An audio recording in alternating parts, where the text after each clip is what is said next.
علم کا وہ سفر جو نظر سے شروع ہوا اور انجام پر ختم ہوا۔ یہ اس وقت کی بات ہے جب حضرت موسیٰ علیہ السلام بنی اسرائیل کو اللہ کا دین سکھا رہے تھے۔ لوگ ان کے گرد بیٹھے تھے، سوال پر سوال ہو رہے تھے۔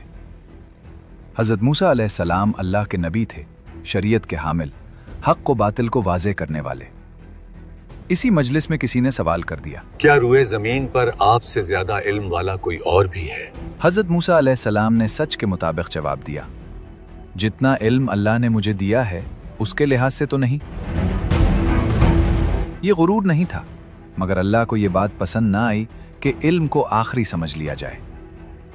اسی وقت اللہ تعالیٰ نے حضرت موسیٰ علیہ السلام کی طرف وحی فرمائی، اے موسیٰ، ہمارا ایک بندہ ہے جسے ہم نے ایسا علم دیا ہے جو تمہارے پاس نہیں۔ حضرت موسیٰ علیہ السلام بہت حیران ہوئے اور انہیں تجسس پیدا ہوا۔ انہوں نے فوراً عرض کیا، اے میرے رب، مجھے اس بندے تک پہنچا دے، میں اس سے سیکھنا چاہتا ہوں۔ اللہ تعالیٰ نے فرمایا، وہ بندہ 2 سمندروں کے سنگم پر ہے۔ حضرت موسیٰ علیہ السلام نے پوچھا، اے اللہ، میں اسے پہچانوں گا کیسے؟ اللہ نے فرمایا، تم اپنے ساتھ ایک مچھلی لے جانا، جہاں وہ مچھلی زندہ ہو کر سمندر میں چلی جائے وہی جگہ ہمارے اس بندے کی ہے۔ سفر میں اس مچھلی کی حیثیت بالکل اس طرح ہے جیسے آج کل نیویگیشن کے ذریعے لوکیشن تک پہنچنا۔ آج کے پرسپیکٹیوز میں یہ سفر تاریخی مصر سے مشرقی میڈیٹرینین یا ریڈ سی کے ساحل تک تصور کیا جاتا ہے۔ تاریخی جغرافیہ کے مطابق یہ سفر مصر یا موجودہ سینائی کے قریب سے شروع ہوا، کیونکہ اس وقت حضرت موسیٰ علیہ السلام مصر میں تھے۔ وہ سفر میڈیٹرینین سی کے مشرقی کنارے کی طرف تھا۔ کچھ نے کہا گلف آف عقبہ، اور ہسٹوریکل جیوگرافی میں اس مقام کو ریڈ سی گلف آف عقبہ کے کنارے کے قریب مانا گیا ہے، اور بعض اسکالرز نے میڈیٹرینین سی کے مشرقی کنارے پر بھی اس کی نشاندہی کی ہے۔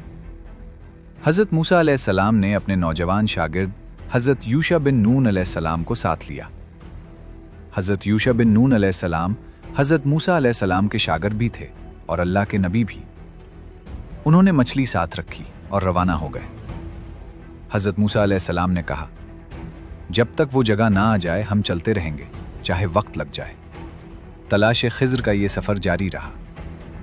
گرمی، تھکن، خاموشی، یہاں تک کہ ایک بڑی چٹان کے پاس وقفہ کیا اور تھوڑی دیر کے لیے حضرت موسیٰ علیہ السلام نے آرام فرمایا۔ اسی جگہ پر ایک عجیب واقعہ ہوا۔ وہ مچھلی جو پکی ہوئی تھی اللہ کے حکم سے زندہ ہو گئی اور سمندر میں ایسے داخل ہوئی جیسے پانی نے اس کے لیے راستہ بنا دیا ہو۔ حضرت یوشع علیہ السلام نے یہ منظر دیکھا، حیران رہ گئے، مگر تھکن کی وجہ سے یہ بات بتانا بھول گئے۔ حضرت موسیٰ علیہ السلام نے بیداری کے بعد سفر دوبارہ جاری رکھا۔ جب بہت دور نکل آئے تو حضرت موسیٰ علیہ السلام نے کہا، کھانا لاؤ، سفر نے تھکا دیا ہے۔ اسی لمحے حضرت یوشع علیہ السلام کو یاد آیا۔ وہ گھبرا گئے اور بولے، وہ مچھلی میں بتانا بھول گیا تھا، وہ تو چٹان کے پاس زندہ ہوئی اور سمندر میں چلی گئی تھی۔ حضرت موسیٰ علیہ السلام رک گئے، چہرے پر اطمینان آ گیا اور کہنے لگے، ہم تو اسی کی تلاش میں تھے۔ لہٰذا وہ دونوں فوراً واپس پلٹے۔ جب وہ اس جگہ پہنچے تو وہاں ایک شخص بیٹھا تھا۔ اس کے چہرے پر ایسا سکون تھا جیسے وہ وقت سے آزاد ہو۔ یہ تھے حضرت خضر علیہ السلام۔ حضرت موسیٰ علیہ السلام نے کہا، کیا میں آپ کے ساتھ رہ سکتا ہوں تاکہ آپ مجھے وہ علم سکھائیں جو اللہ نے آپ کو دیا ہے؟ حضرت خضر علیہ السلام نے فرمایا، تم میرے ساتھ صبر نہیں کر سکو گے۔ حضرت موسیٰ علیہ السلام نے کہا، انشاءاللہ آپ مجھے صابر پائیں گے۔ حضرت خضر علیہ السلام نے شرط رکھی، جو کچھ تم دیکھو گے اس پر سوال نہیں کرو گے جب تک میں خود نہ بتاؤں۔ اور اس کے بعد حضرت موسیٰ علیہ السلام اور حضرت خضر علیہ السلام سفر پر روانہ ہوئے۔